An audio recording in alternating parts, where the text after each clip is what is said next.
보았습니다. 일단 제가 부국제에서 1차로 보고 오늘 2차를 하는 영화인데요. 그만큼 너무 좋았기 때문에 여러분들한테 너무 소개를 해드리고 싶어서 빨리 가지고 와봤습니다. 우선은 스포 없이 누가 보면 좋을지 저는 그냥 이거 많은 사람들이 봤으면 좋겠어요. 메시지를 던져주는 영화예요. 울림을 주는 영화, 감동을 주는 영화. 사람은 누가 태어났으면 죽는 게 당연하잖아요. 모두가 생각해볼 수 있는 생각할 거리를 던져주는 그런 영화입니다. 논쟁적인 영화 좋아하시는 분들이나 생각할 거리를 던져주는 영화를 좋아하시는 분들, 틸다 스윈튼이 나오는데 진짜 연기 잘하거든요. 진짜 저는 틸다 스윈튼 필모그래피 중에 연기 제일 잘했다라고 생각할 정도로 틸다 스윈튼의 연기 찰국수를 보고 싶으신 분들은 너무 좋아하실 것 같다. 그 전에 화제가 됐던 게 베니스 영화제에서 이 영화가 무려 기립박수를 18분 동안 받았대요. 18분이라는 숫자가 얼마나 긴 숫자인데 거의 뭐 전철을 타고 한 5정거장, 6정거장 갈 수 있는 시간이잖아요. 근데 그 시간 내내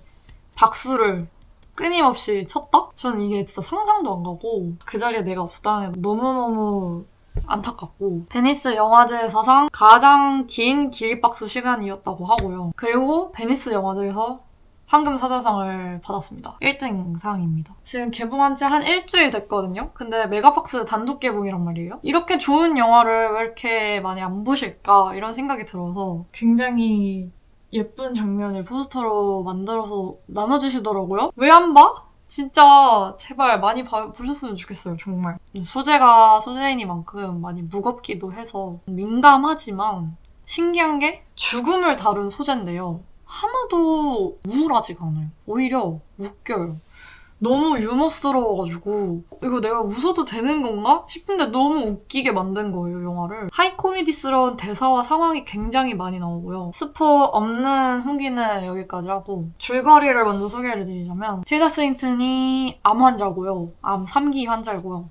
줄리안 무어는 그 친구예요. 오랜 시간을 못 만나다가 어쩌다가 우연히 만나게 됐는데 이미 암에 3기가 걸려버린 거죠. 그래서 그때부터 다시 만나서 지내는 이야기인데 어떻게 보면 암 환자들의 정말 솔직한 심정을 들을 수 있었던 것 같고요. 뭔가 미디어에서 비춰지는 암 환자들의 모습은 밝고 긍정적이고 뭔가 인생에서 막 큰 깨우침을 얻은 철학가의 모습처럼 보일 때도 있었거든요. 근데 그런 거를 전면적으로 비판하는 태도를 보여줬고 사실상 이게 진짠데 모두가 꺼려하고 있었던 이야기를 이렇게 당당하게 직면적으로 얘기를 하는 영화구나. 솔직한 영화다라는 인상을 굉장히 크게 받았어요. 틸다 스윈튼이 암을 겪어내는 모습을 보면 불쌍하거나 뭐 이런 마음은 전혀 들지가 않고 암을 저렇게도 겪어내는 사람이 있겠구나라는 생각? 그리고 그 틸다 스윈튼이 하는 말 중에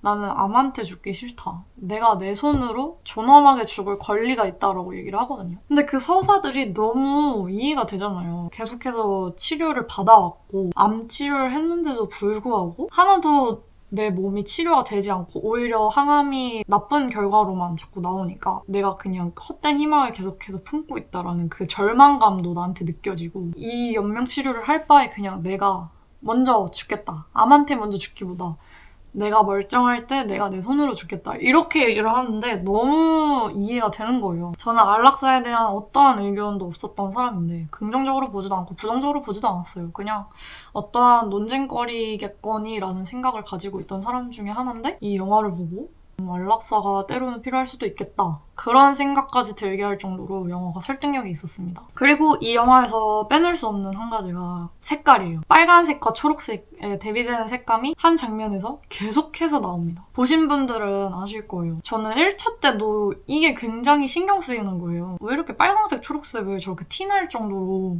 배치를 했을까? 이 포스터만 봐도 빨간 색깔, 초록색 옷, 빨간 컵, 초록색 소파 이런 식으로 빨간색 테이블?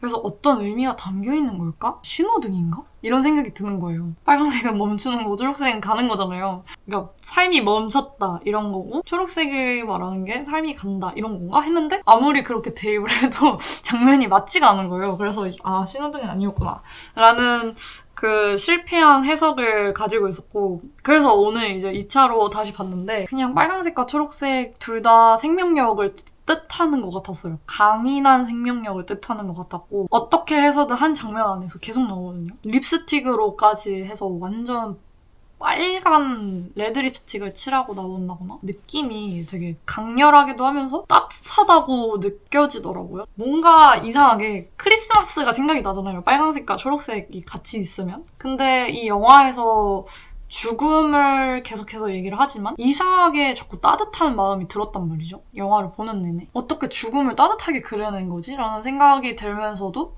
이 영화에서 둘이 하는 대화라던가 그 대화에서도 너무나 따뜻함이 느껴졌고 둘이 입은 빨간 색깔 초록색 옷에서도 뭔지 모르게 크리스마스 생각이 나면서 크리스마스의 그 따뜻한 분위기 약간 선물 같은 분위기 그런 게 또 느껴지기도 했고 배경이 겨울이었잖아요. 눈도 오고 이랬지만 한 번도 추워 보이지 않았어요. 바깥에서 일광욕을 하고 있는 와중에도 너무 따뜻하게 보였고 한 번도 이 겨울의 추위와 우울함에 대해서는 얘기하지 않았던 것 때문에 죽음과 대비돼서 좀 더 따뜻하게 느껴지게 된 거 아닐까라는 생각이 들더라고요. 이 죽음을 표현하는 방식이 따뜻했기 때문에 이 영화가 더 좋았던 거라고 생각을 합니다. 근데 다른 분들은 어떻게 생각하실지 너무 궁금해요. 빨강색과 초록색이 무슨 의미를 뜻할지 본인만의 해석을 가지고 계신 분이 있다면 댓글로 남겨주시면 너무너무 좋을 것 같아요. 이게 어떻게 보면 이 영화가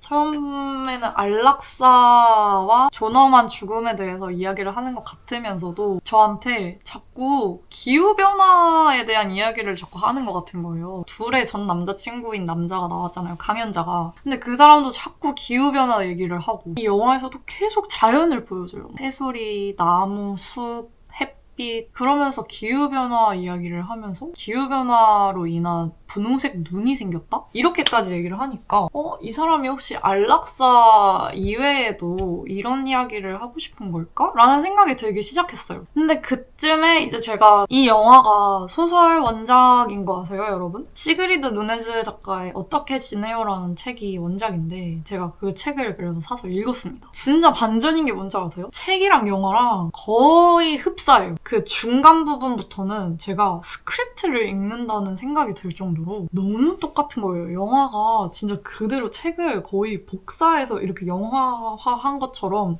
똑같이 느껴지는 거예요. 근데 결말이 달라. 결말이 완전히 다릅니다. 전 진짜 거기서 너무 충격을 받았어요. 저는 영화를 먼저 봤고 책을 나중에 봤거든요. 근데 이 책을 읽고 나서는 그 결말에도 수긍을 하게 됐어요. 책에 대한 결말도 수긍을 하게 됐는데 왜냐면은 저는 이 영화가 느껴지는 게 이 감독이 이 책을 읽고 이 주인공이 너무 불쌍해가지고 영화에서는 이런 식으로 위로를 한 거 아닐까라는 생각이 들었어요. 이 책에서도 폴리아데라는 단어가 나옵니다. 결국 줄리안 무어가 정신병을 앓게 되는 이야기로 끝나요. 그러니까 어떻게 보면은 정말 현실적인 거잖아요. 그런 일을 겪은 사람이 어떻게 일반인으로서 정상적으로 살아갈 수 있겠어요. 틸다 스윈튼의 죽음이 에어비앤비에서 일어나지도 않았고 다시 돌아온 틸다 스윈튼의 집에서 죽게 되거든요. 그만큼 죽음이란 것이 인간에게 얼마나 큰 두려움인지도 알게 해주는 책에서는 그렇게 끝났는데 영화에서는 그렇게 끝나지 않잖아요. 줄리안 무어가 생각보다 강한 사람이었고 강인한 사람이어서 변호사를 통해서 어떻게 해서 잘 해결이 되는 것처럼 끝나잖아요. 그래서 이 감독님은 사실 이 줄리안 무어 좀 안타까웠던 거 아닐까? 그래서 영화에서만큼은 좀 더 영화적으로 끝내보자 라는 생각으로 이렇게 끝을 내주신 게 아닐까 하는 생각이 들어서 너무 감동적이었어요. 영화를 보고도 감동적이었는데 책을 읽고 나니까 더 감동스럽게 다가왔어요, 이 영화가. 영화는 또 영화대로 결말이 좋았던 것 같고요. 책은 책대로. 왜냐하면 책은 영상화가 안 돼 있으니까 뭔가 이렇게 시각적인 트라우마는 남지가 않잖아요. 근데 책으로서의 결말도 나쁘지 않다. 이런 생각이 들었어요. 인생에서도 계속 회자될 만한 문학과 영화가 되지 않을까 하는 생각이 드는 작품이었습니다. 이 영화로 인해서 좀 더 내 삶을 돌아보게 된 것 같아요. 너는 잘 살고 있어? 너 내일 죽어도 괜찮아? 너 지금 행복해? 약간 이런 식으로 저한테 자꾸 묻는 것 같았어요. 그래서 약간 대학교 때 들었던 철학 강의도 생각나고 어떻게 살 것인가도 중요하지만 어떻게 죽을 것인가도 중요하다. 그래서 더 많은 사람들이 보고 내 인생을 어떻게 설계하고 디자인할 것인가 인생을 돌아볼 수 있는 계기가 되었으면 좋겠다 싶어서 이 영화를 너무너무 강추하고 싶습니다. 정말요. 그래서 여러분들은 어떻게 보셨는지 너무너무 궁금하고요. 꼭 댓글로 알려주셨으면 좋겠고 또 그런 색감이 주는 의미가 어땠는지 이런 것도 말씀해주시면 좋을 것 같고 많은 후기를 함께 댓글로 써주시면 또 열심히 재밌게 읽어보겠습니다. 여기까지 하겠습니다.